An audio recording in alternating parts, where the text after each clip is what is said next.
ערכת עזרה ראשונה, טקטית, של המרכז הארצי לרפואת חירום, חברתי מדיק. זו ערכה שאנחנו בונים אותה, זו ערכה שבעצם מכסה את כל המקרי טראומה הקשים. בערכה הזאת לא תמצאו פלסטרים, תמצאו פה דברים שהם מצילי חיים. יש לנו כאן חבישה אלסטית, לקיבוע, נקעים, סלש, דברים. פרסט קר, תחבושת ישראלית, זה פטנט, לעצירת דימומים שלא צריכים חוסם עורקים על ידי לחץ ישיר.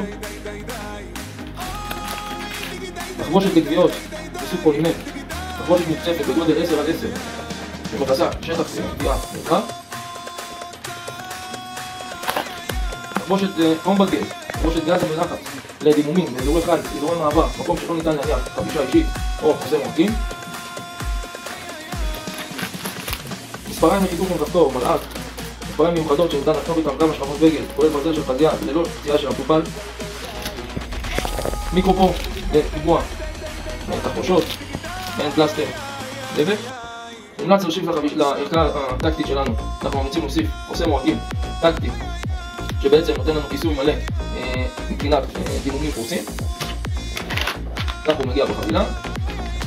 חשוב מאוד רבותיי, התיק הזה הוא בעצם תיק אוקספורד בשכבת בד עבה, מוגן נגד מים, מתאים לקטן, קל לנשיאה, עם שתי ידיות אחיזה שאפשר לשים על החגורה או לקבע לתוך תיק על ידי הבלמים פה.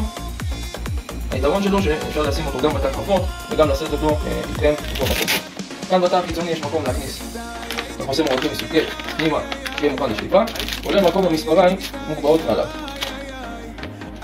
בנוסף יש לנו מוצרים משלימים, משחה לגוויות של גברת גבין, שיטה מפורסמת לטיפול בגוויות, משחה כתומה,